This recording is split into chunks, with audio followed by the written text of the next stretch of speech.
If you weren't with us last month, we kicked off a 3-part series. And never fear, all of our showcases are video recorded.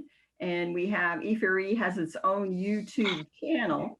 So you'll be able to take advantage if you missed part 1, and I know you're going to want to. After you hear the presentation today of part 2, you're definitely going to want to go back and revisit part 1 because that was an awesome presentation last month. So in our series was called Think Differently. And so in our Think Differently series last month, we heard from Will Hankey, who stressed how he had to overcome self-limiting beliefs and develop a more productive mindset. And again, you're going to want to go back because that was an awesome showcase presentation. This month, Bill Purnett and E4E partner Kara Gamber are going to introduce part 2 of that 3-part series.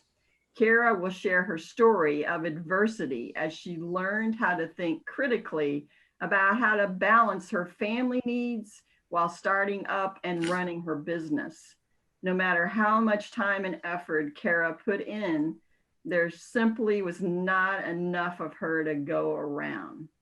And Bill, I can certainly identify with Kara's struggles that are described. Can you tell us more about Kara, how she was able to overcome her challenges and thrive today? Glenda, thank you. Can you all see my screen? Yes. So Kara Gamber launched Kara Design Group 25 years ago. It's hard to believe that it's been that. I'm sure, Kara, it's doesn't seem that long to you. But after attending Lindenwood University, Kara received her degree in studio art. She made her mark as art director for a St. Louis megachurch. As Glenda mentioned, Kara decided to take on the challenge of launching her own business at the same time she was starting a family. Some of you may be able to identify with the struggle of choosing between family needs and the challenges of starting and running a business. It didn't take Kara long to work through the early stages of company creation. Then she hit a brick wall. Business was too good, too fast. Before Kara was able to put the appropriate foundation in place, business took off like gangbusters, and she began to build Kara Design Group. But then reality set in. Kara found herself overwhelmed. She was busy, but not productive, putting out fires, wearing all of the hats that business owners try to wear when they first start their business. She was consumed with doing with no time to think. Kara quickly got caught up in the tyranny of the urgent. She never had enough time to work on the things that mattered most. Important issues like taking care of her family were challenged by urgent business matters. It became increasingly difficult to find balance between business and family. Like quicksand, Kara was stuck in a quagmire of not having enough time. Buried alive, Kara was dropping balls and quickly became disenchanted. At first, she was angry and frustrated. Once Kara accepted her new reality, her optimism kicked in and she began to take charge of the situation. She started making better choices. She began to realize she had self-limiting beliefs that were holding her back, and she began to regain her confidence. She started thinking more deeply about her problems and her solutions. As Kara's attitude, thoughts, behaviors, and habits changed, her results improved dramatically. She started to turn the corner, and through her successes, she began to feel good about herself again. Being a high achiever, Kara is embarking on a new level of thinking to get more things done with less effort, planning, organizing, prioritizing, and completing to become even more effective to get things done through others. Through all of these trials and tribulations, Kara has stayed true to herself. and believes that everything she has done in her life has set the stage for what's now on her horizon. Kara, tell us more about your story. Thank you, Bill.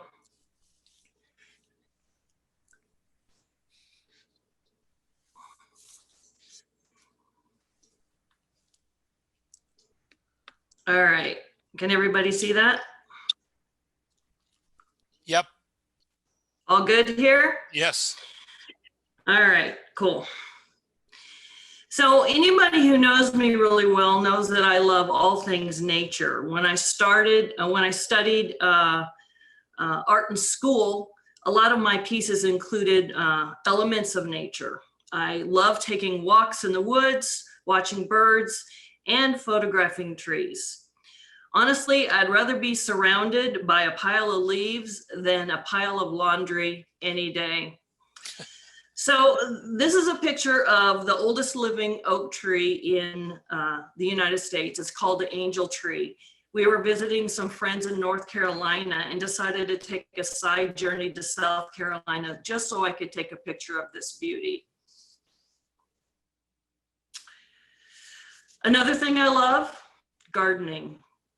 I don't know why, but growing things makes me really happy. Before I put a tree or a plant in the ground, I think about, how much water it's going to need, where the sun is going to hit it, how much soil, the fertilizer, the whole 9 yards. If you think about it, growing a business is a lot like gardening. Planning your garden, thinking, strategizing, creating a vision, choosing plants, kind of like choosing clients or customers. Daily watering, processes and communication. Fertilizing is like professional enrichment, getting coaches, classes, reading books. Weeding, addressing and eliminating issues. Pruning, getting rid of the non-essentials to prep for new growth. Sunshine, I love sunshine. Relaxing and enjoying the journey. In my case, figuratively speaking, I found myself surrounded by what felt like an acre of miscellaneous trees, flowers, bushes, all intertwined with invasive weeds. But honestly, it didn't happen overnight. Here's what I'm going to cover today, because this is my story of how I was able to take back my greatest asset, my time, so I could attend to what is important and recultivate a happy work-life balance. I'm going to talk about a little history, how it began, what put me head deep in weeds and why, and the steps I took to gain back control, eliminate the non-essential, and get to my happy place. So Jeff and I started, we'd been married 5 years when we started our family. I made the tough decision to leave the job as an art director to stay with the baby. This was not an easy decision either because it cut our income completely in half. So as you can imagine, finances were pretty tight. So within 6 months, we launched Kara Design Group. I looked at the business like this. Starting it was a good way to help supplement my income by putting a little extra gravy on the table. I didn't turn away anyone. I did whatever they wanted, and I did all the work myself. Even when baby 2 and baby 3 came along, I was able to keep a pretty good balance. I usually had a couple of regular clients and a few customers here and there. I was doing okay. I helped a gun case manufacturing client take his website in 4 years to web sales of 7,000 to 1 million a year. Over time, as the kids grew and those responsibilities lessened, I was able to focus more on the business. Up until that time, I'd been fairly self-isolated, so I decided to get out of my comfort zone. I started studying, attending seminars, rubbing shoulders with other business owners. I even hired someone to help me with the tasks. Soon my phone started ringing a lot. I started getting tons of referrals and website leads. Business exploded. And before I knew it, the scales had tipped. And you guessed, I was like a frog in hot water. And even though my income had increased in 1 year, my happiness decreased. I had no time to plan, no time for family. My health was in jeopardy. I was also super frustrated because the person I hired was not meeting my expectations. There was a huge disconnect between what I was asking the person to do and what was getting back. So why did it happen?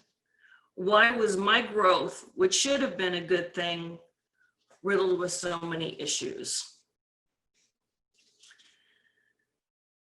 Limiting beliefs. They keep us from seeing what is possible for ourselves. They keep us from taking action to be our most authentic and powerful self. For me, it was hard to see clearly. And it also felt very, very paralyzing. So on the surface, things can look initially good, but underlying issues can cause problems, stunt growth, and ultimately end in disaster if proper care and action isn't taken. Simply put, my self-limiting beliefs were choking out my root system. I was stuck in the gravy mentality, saying yes all the time, willing to do whatever it took. My priorities were off, struggling with busyness, perfection, and a do-it-yourself mindset. In my case, it wasn't difficult for me to see I'd gotten myself into a major pickle. So now that you know how it began, why, and what happened, let's take a look at some of the steps I took to get out of the weeds and back into my garden. One of the biggest and best decisions I made is when I hired a nationally known marketing and branding guru to help me. This was extremely expensive. She was not cheap, but well worth it. Working with her felt like brain boot camp. She gave me tons of homework. It was really intense, took a lot of time, and it basically forced me to answer some very tough and revealing questions about myself, my business, and my life. But the best thing is, it got me thinking, and something I hadn't done for a very long time. Working with her helped me think differently about myself and my business. I was able to get clarity on my ideal client, who I am meant to serve. And by the end of our time together, I had a picture of what I wanted my business and my life to look like. So you can have a vision, but if you don't take steps putting that vision to work, you'll continue to go nowhere. The next thing I did was set a plan in motion. This plan: get things done. Thanks to Bill Purnett's gentle but persuasive kick in the butt, I started running jobs through this process and getting things done, one thing at a time. And soon, busy became productive. Next, get yourself a garden gnome. So I got help. Help can come in many forms. Thanks to a community of experts, help is never far away. I'm forever grateful for the people on here, the people in this group. Very, very grateful. So Darren Hardy is one of my favorite virtual business mentors. Both my husband and I love his daily advice. We get it delivered to our inbox every day. It's a short and powerful video that's always inspiring and motivating. I love my mastermind groups. It's a place where I can give and receive direction and advice. These books I have found to be a great resource. I have to say, one of my favorites is Never Split the Difference. I've actually read that twice, believe it or not.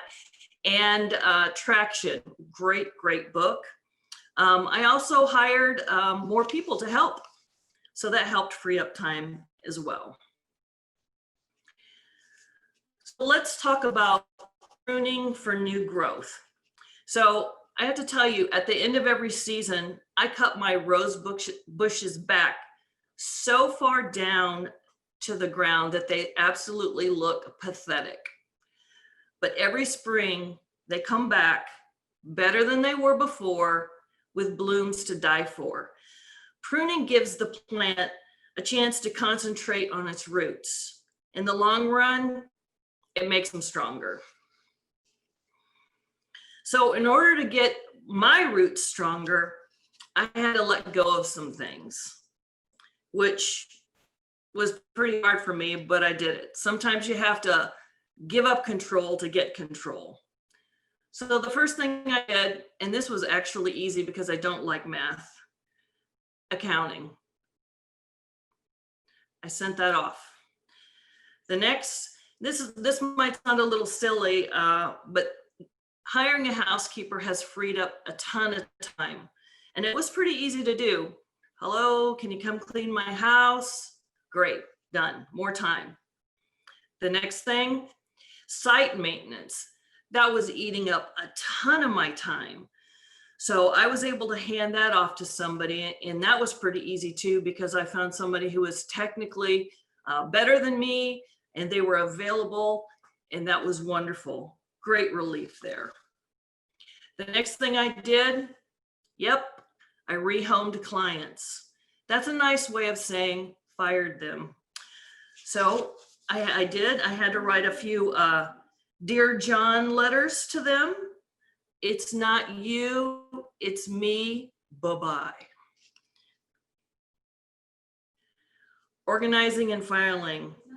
So I've got my husband, Jeff, to take care of all of this. He's one of those nutty people who actually likes putting things where they belong. It's true, opposites attract. Hold on a second, I've got Amazon trying to play music right now. Technology, it's awesome, isn't it? So, weeding. Let's talk about eliminating weeds. Weeds, when we weed a garden, it helps reveal our boundaries. It helps us to see what we've got to work with, and allows the important plants room to grow. So let me get back here. How did I eliminate weeds?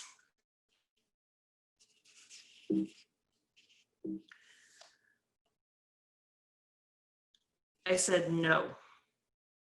Weeding starts with no. It's a complete sentence. Here's a fun fact. You can tell somebody no in Spanish, and it still means no. I also started saying no to current clients. Was it easy? Actually, yes. Can you do this tomorrow? No.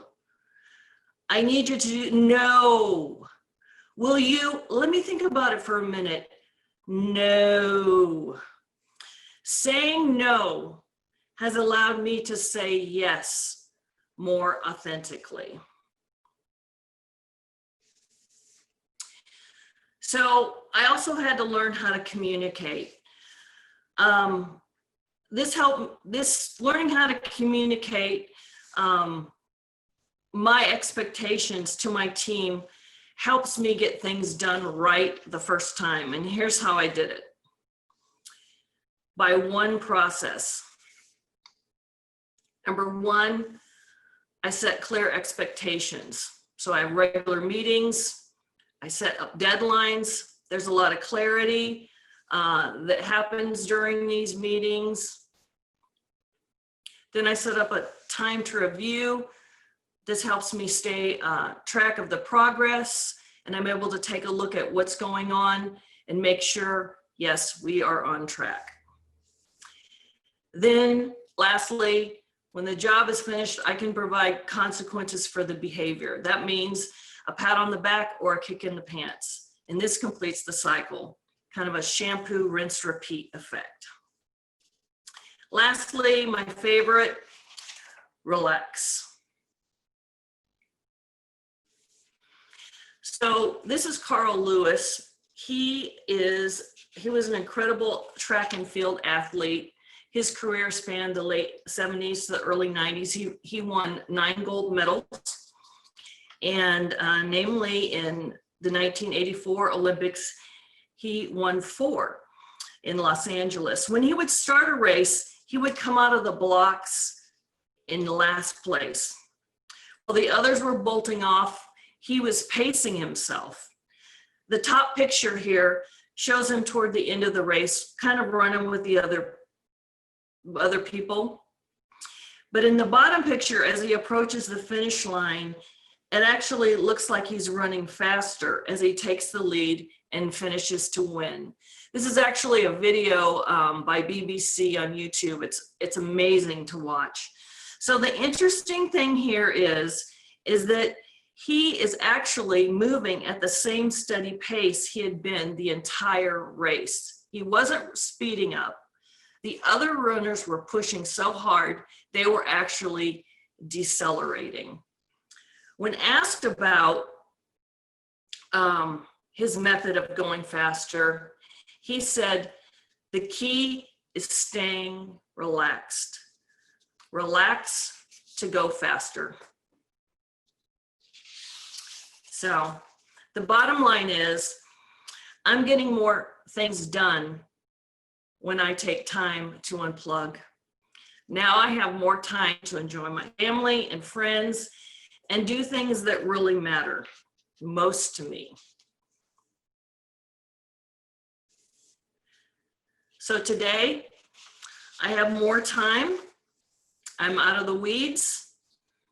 I'm less stressed. I'm making more money with less effort. I have a clear vision, and I'm really excited about the future. Although I'll be the first to admit, it's not always perfect, like sunshine and roses, but it's progress, and I'll take that any day. So this is the end of my presentation, but it's certainly not the end of my story.